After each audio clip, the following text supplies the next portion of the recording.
Hello, everyone. Welcome back to PLG Disrupt. We have a very special guest with us today, Varun Parmar, Head of Product at Miro. Varun, welcome. It's more than a pleasure to have you. Varun and I will discuss what else the state of product-led growth. Varun was formerly in Box, so this is not his first run on a product-led growth organization. We will share all the insights and the best practices we can share in something like under 30 minutes. And we hope we will take your takeaways and questions so that we can elaborate even more. Varun, I think it's time for us to welcome you officially and for you to tell us a bit things about yourself, because I think that all our audience wait for you to hear more. Yeah, no, thank you, Despina. It's really a pleasure to be here as part of PLG Disrupt. Really excited to have this session with you. Like you mentioned, I am the Chief Product Officer here at Miro.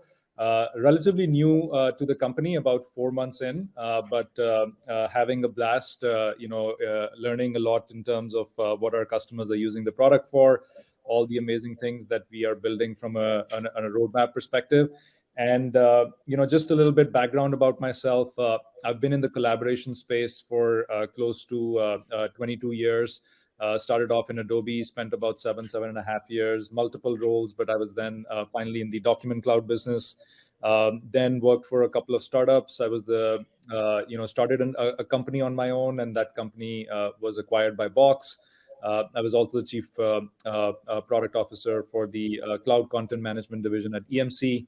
And then prior to Miro, I was the chief product officer at Box as well, which is a cloud content management company. So overall, I like to say that there is a good thing about my work, and then there's a bad thing. The good thing is that I understand collaboration software really well because I've worked for such a long time. The bad thing is that's the only thing I know. There's nothing else that I know. So, Well, I would actually not say that this is a bad thing. Collaboration is not so, standard in yeah. teams or beyond teams. I mean, alignment, I think it's perhaps the most important thing internally in order to achieve PLG or growth in general. So I Yeah. would say that this is a valuable experience we need to, to capitalize on during this session. And with that, I would like to start. My first question for you is that you have a tremendous experience in the product domain. And as I said already, in product-led organizations. Prior to joining Miro, you were leading Box product strategy. Although your learning cannot be, contained in 30 minutes or more, we would like to learn from you your thoughts on first, how much you think the SaaS industry has accepted that the product domain is perhaps the one responsible for sustainable growth, no matter actually the growth stage the organization is in. I think that product should be incorporated from the early beginning for me. But when you are a startup, you are not only product, you're engineering, you're growth, you're doing pretty much everything. However, at some point you need to scale. You need to have a product that makes sense. And this is only something that PMs can do at this point. So we would like your learnings on this one, and then I will proceed with the next questions. Yeah, no, that's a really good question, Despina. And I would say, like, maybe taking a step back, the role and the importance of a product manager today compared to 3 years ago, compared to 6 years ago, compared to 9 years ago has dramatically changed. And the big reason that I see is that increasingly the world at large is realizing that it's innovation that drives business. It's innovation that changes societies. It's innovation that moves us all forward. And what organizations are doing is that they are trying to be a lot more innovative. And a big part of innovation is what are you doing from a product perspective? Obviously, it could be innovation in terms of how you're interacting with customers, how you're selling to them, how you're marketing to them. But at the core of what an organization does is deliver a product and a service.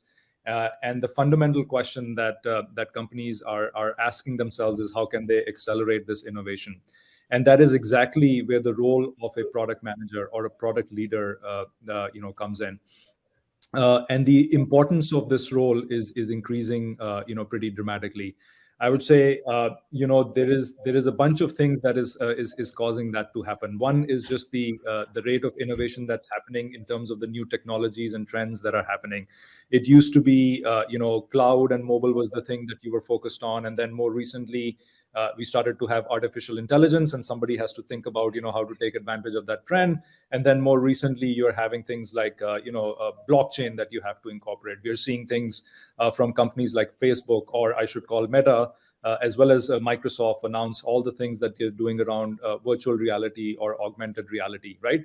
So there are all these massive technological shifts, or disruptions, or new concepts that are coming up, and someone in an organization needs to think about them from a perspective of how do you take advantage of those trends.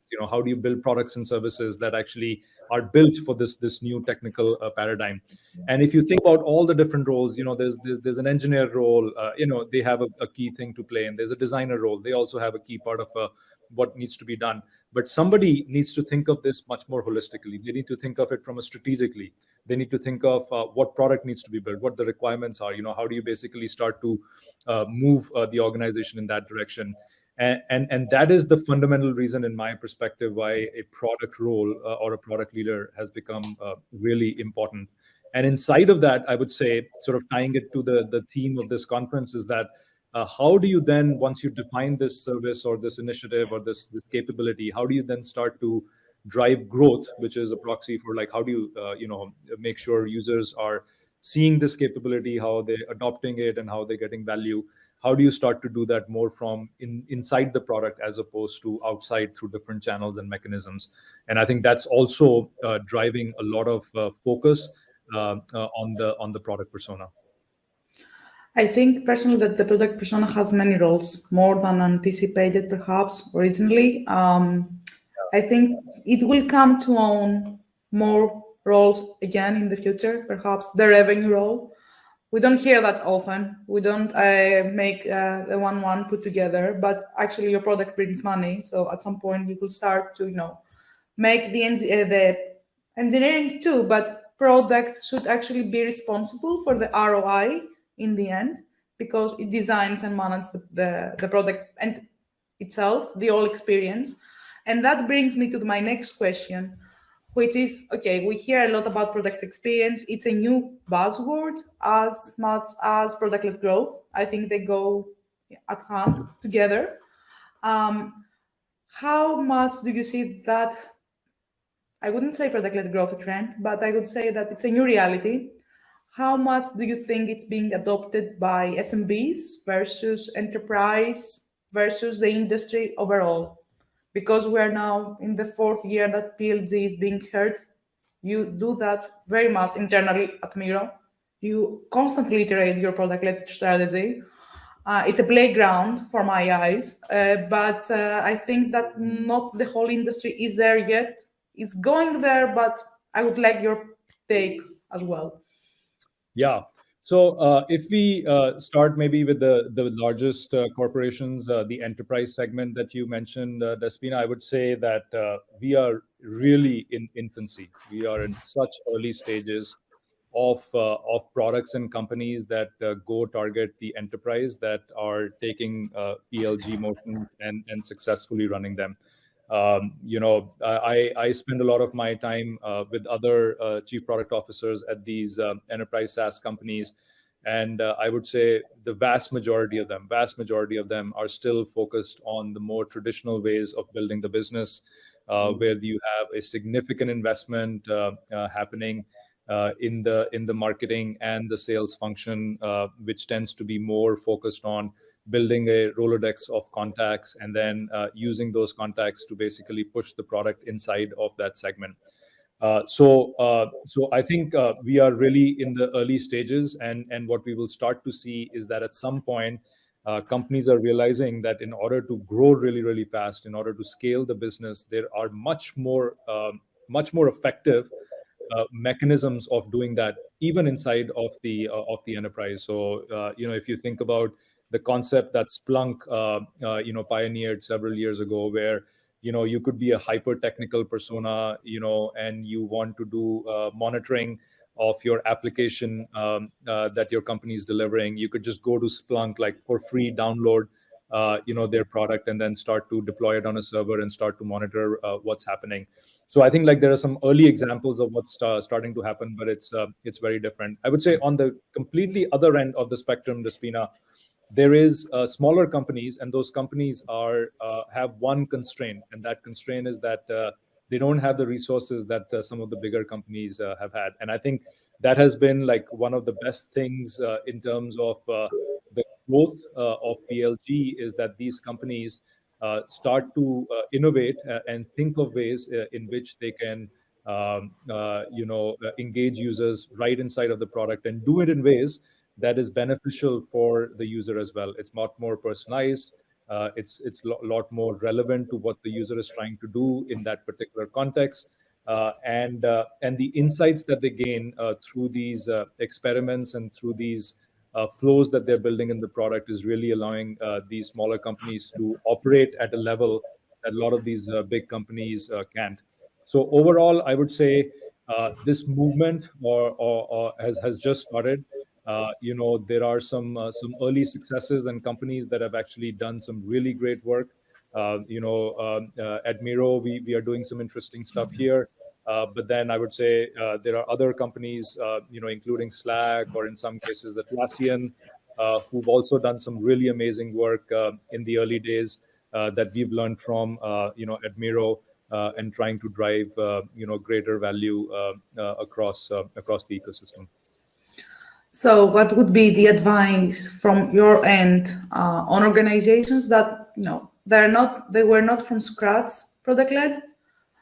They're trying to become perhaps a product-led organization, or they grow and they need to actually put in place where the product is going, if the vision and the mission actually align, if the end user experience is the expected, if they can even manage the growth at the end of the day, if you ask me. Not only for how to become product-led, but how should they put together a product team?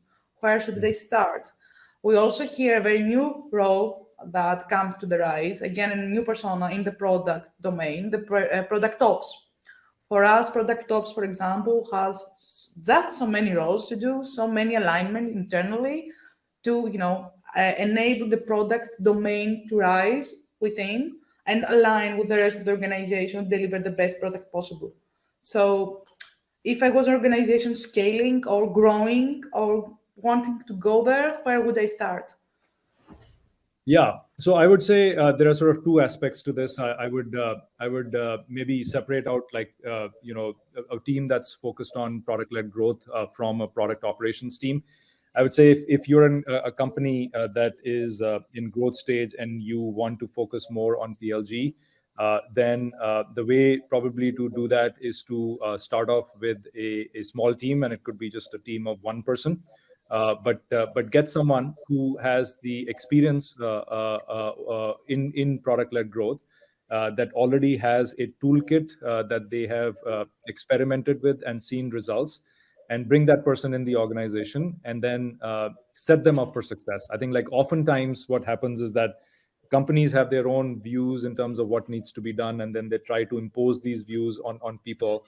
In this case, what you need to do is completely opposite. You need to recognize that this is a strategic initiative. You need to make sure that you give it more time for this initiative to establish itself, to start to grow, and then to start to deliver results. So it is an investment that you're making, and that investment will pay off in due course of time, but it's not going to happen overnight. And depending on the product and how well formed the experiments are, it can take weeks or months, or for you to see some really meaningful results. So I would say start small, experiment, make sure that you are in a learning mentality. You are bringing someone in and you are empowering that person or that team to show results, and then have like very clear expectations in terms of sort of the velocity in which the organization is moving. In general, PLG teams move extremely fast. They come up with atomic experiments, not molecular experiments. It's atomic, so it's much. I love the word. I really love the word. So come up with atomic experiments that you can quickly deploy. It's very, very data driven. So one of the other requirements I would say, Despina, is that you need to make sure that there is some level of instrumentation on the data side. You need to make sure that there are the right set of tools and support available for this product teams to basically look at the data, because like you cannot launch these things in blind. You have to make sure that these are well-defined experiments with hypothesis, with success criteria. What is the North Star metric that you're trying to move? What is it that this experiment is really trying to accomplish, and make sure that then you're using data to see if it's working or not. And if it works, then you put more fuel on the fire. If it doesn't work, then you basically have to just choke the oxygen here and say, okay, tried this, didn't really result. Let's move on to the next one. But velocity in which you move is extremely important. And there's a concept that we like to talk about, which is like, you have to make sure that you're the first to hit the brick wall. What do I mean by that? So, velocity in many ways can be a competitive advantage for product teams and organizations. And in the beginning, you don't know what the right answer is. So you have two approaches. You can take for a really long time to do all your research, all your analysis to come to the answer, or you can take another approach where you can have a well-defined hypothesis that's based on some data, and then you move very quickly in terms of iterating in production. You build something and you launch it, and then you hit the brick wall. And the brick wall is you get to the answer, which is yes or no, faster than anyone else. And if you hit the brick wall faster, then you can turn around and move in a direction that you want to, but you will actually have that competitive advantage. So that's what I would say on the PLG side. On the second part of your question, Despina, in terms of product operations, I would say, depending on the size of the organization, it may or may not make sense for you to invest in product operations. Generally, when the organization gets to multiple product teams, and you're trying to now make sure that there is some level of consistency that's been driven through all of these multiple product teams. Having a product operation function helps. So maybe in the early days as a founder or as a product leader, you could sit in through all the reviews. You could actually have the exact idea of who's working on what, and you could actually go in and course correct. That you could do when the company is in a certain size. But then when it grows, you have to change your tactics. You have to think about processes, systems that actually will scale.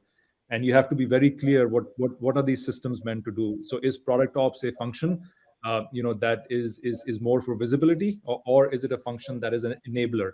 It's an enabler that allows other product teams to move fast, to have a consistent experience. And so your customers should not see, oh, when I go to the admin console, the product looks very different than when I actually go to the end user side. And it's like, oh, there are two different That teams. was my point, actually, that we don't see it like a functionality that aligns the product team only. We see it as the orchestrator of putting together the processes, in that case, for product-led growth. But besides PLG, don't put a tag on it per se. We don't need to do that. We need someone to align the product domain with the rest of them. We need to put a process together that needs iteration. We need someone to monitor that. And obviously, you cannot do that only as a product domain, but as a product domain who needs the feedback from the customer-facing teams. You need processes that make sense for the customer-facing teams too. You need feedback that makes sense for engineering, who is going to deliver that. And if you have 20 iterations and experimentations, engineering need to prioritize.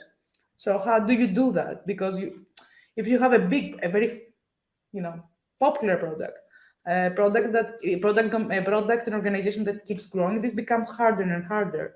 And then you build features nobody use in the end. Yeah. Okay. And now I'm going to focus on Miro, obviously, because this is the point. We have seen tremendous iterations, experimentations from Miro on the sign-up process, on the free products it offers. I think that both us internally and our audience would like to know some of the secrets behind that success.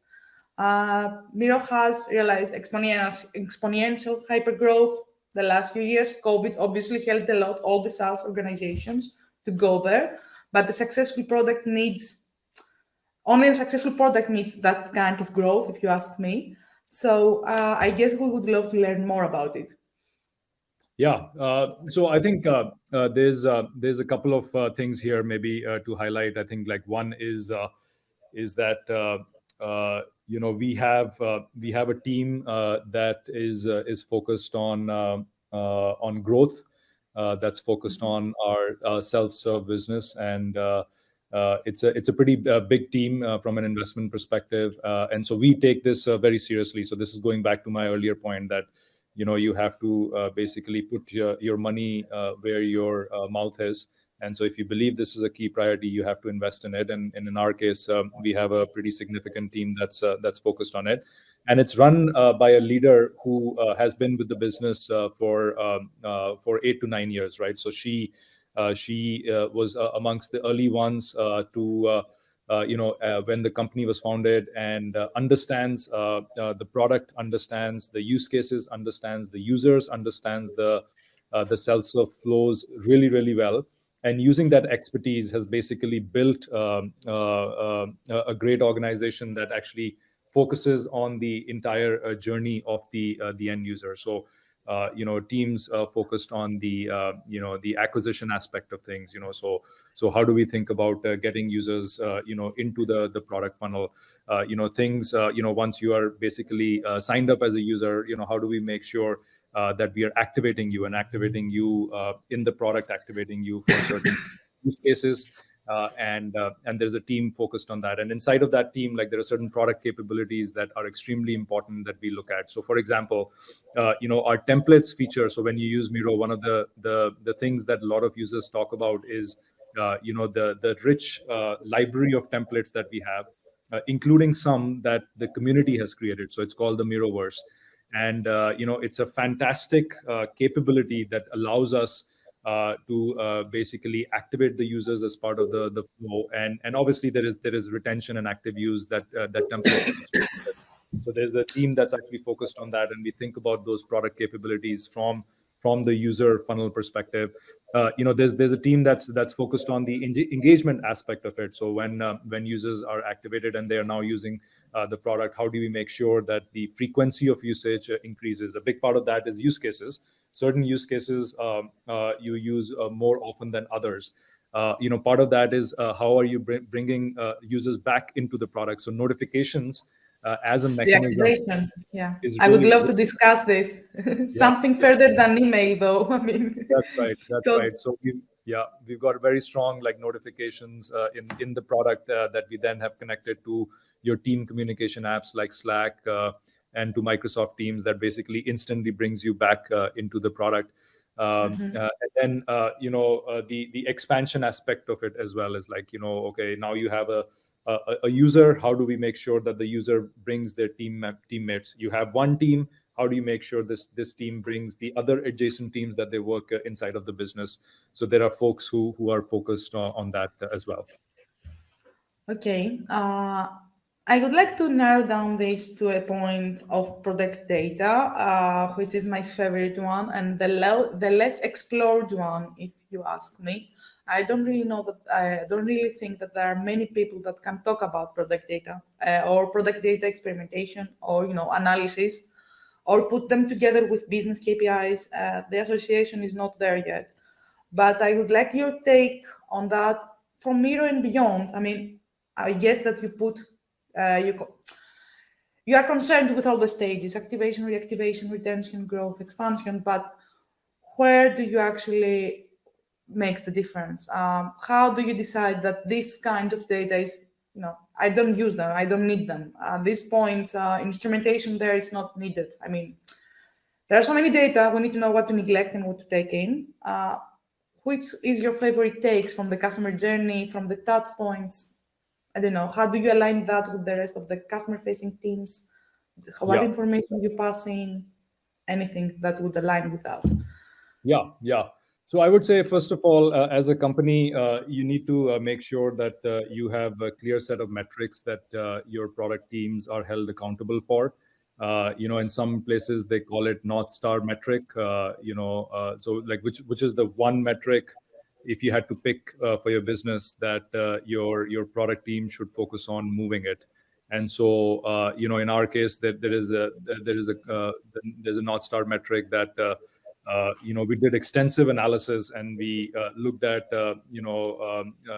user retention rates and growth rates, and we came up with a metric that is important for the product teams to focus on. So that's one aspect of it. There's obviously the active use aspect of it, is it like daily active users, weekly active users, monthly active users, and so on and so forth. So once you have these high level metrics identified, then people know at the end of the day, any user that we get through the user self-serve funnel needs to result into a set of behaviors in the product that needs to be driven for these North Star metrics and for the active use metrics. And then inside of each of the user acquisition funnels, you have to figure out what is it that the metrics are that you're going to focus on that actually moves the user through the funnel in ways that they will actually drive this particular metric. So what are the kind of user personas, what are the kind of use cases that you need to enable across through the funnel that leads to these metrics? So on that side, I think we generally have each of these teams, there are specific metrics that they are trying to drive, and for those metrics, they have targets that they set up for each and every experiment that they are running. So let's say there is a team that's actually focused on conversions or activations, and so there's a very specific metric, and in our case, we've got years and years of benchmark data that we are focused on, and a lot of this is just experimentation. You keep experimenting and you figure out what are the 2 or 3 metrics that really move the needle, and then you just focus on those metrics, you lock on those, and then you keep adding more and more experiments, more and more things that are actually going to move those metrics. So in the beginning, you're trying to experiment both with these metrics and these experiments, but then you quickly move into a model where you lock into these metrics, and then it's the experiments that you're trying to drive forward. Okay. What about if we could narrow down 3 experiments or strategies or takeaways from Miro or from Box or from your experience so far that you have seen worked a lot in the go-to-market strategy, for example? I've seen more than 50 different experiences for Miro so far. I cannot keep track on it. They keep launching new stuff, and it's awesome because it's breathtaking for us. But if we could narrow down 3 best practices that perhaps, besides iteration, which is a bit abstract, something that makes the user click, something that you see that perhaps needs further investigation, how do you judge that? Anything that would give some of your secret sauce? Yeah, I'll keep it a little bit high level and stuff. But if there were 3 things that I would highlight, I would say one is have a deep focus on the kind of user personas and use cases that you are trying to drive, and have flows that are optimized for those user personas and those use cases. So if somebody is entering Miro and their primary use case is workshops, then optimize the entire workflow for workshops. If a user is entering the product and their primary use case is mapping and diagramming, then optimize the entire user flow for that particular use case. And so I think that's one, which is you're trying to meet the user right where they want to be in terms of what they think that the product is going to deliver them value. And having streamlined flows for them is going to be important. So that's one. I think the second is it's extremely important for you to deliver value to the user. And so we've got some internal metrics in terms of we've looked at X number of days. If people take Y number of actions, then they're going to be a sticky user for us. And so without getting into the exact data, but you need to figure out what that behavior is, at what point, what actions the user needs to take in the first 3, 5, 7 days, whatever your models tell you, where the user, with a high degree of confidence is going to convert into a returning user, into an active user. And so for that, you need to make sure that you are highlighting the parts of the product that is closely correlated with those actions that the user is going to take. So a specific thing here is onboarding of the users is extremely important. So what are the actions you need to expose on the first day, the third day, the 5th day, the 7th day that they need to take? And if they take that, then they are going to actually convert into an active user. So a lot of focus on experimentation for onboarding and different types of onboarding. It used to be tooltips, now it's video, some cases it's more interactive. So we are constantly experimenting with that. I think you're smiling. Maybe you have a comment or point to make on that. Yeah, Yeah. well, you hit the nerve because onboarding is my favorite word, in the world ever, more than PLG even. Yeah. Um, I think that onboarding is perhaps, the sales agent from the product itself. Obviously, if the product is not good, the onboarding is not gonna save everything or Mhm. anything. I mean, I would be surprised if an onboarding could revamp the whole experience, but it needs to be for sure contextual. It needs to align with product data. It needs to be, you know, combine tech tags with high tags, because at some point you need to actually present the opportunity for the user to connect with the customer success team, with the sales team, with the support team. um, you need to present everything in the product on the right time, because we all know how busy users are and how bored they are from just tooltips. So yeah, it's a session that we could go on for 2 days and I wouldn't stop. But you don't have 2 days for us. You only have 30 minutes, and we would need to wrap this up because we are ready for the next session. I would like to actually thank you so much for joining us, even for that a little bit. And we look forward to the next session really soon. Absolutely. This was so much fun. Thank you. Really enjoyed Thank all the you. questions and the interaction. Awesome. Good luck with the session. Awesome. Thank you so much. Thanks. Bye-bye. Bye. Bye. And with that, with the session of Varun coming to an end, we are ready to welcome our next session in just under 5 minutes from now, which is going to be a journey and panel that is going to analyze the differences in the startup journey in times of change. Stay tuned. We're coming back in 5 minutes or so. Thank you so much.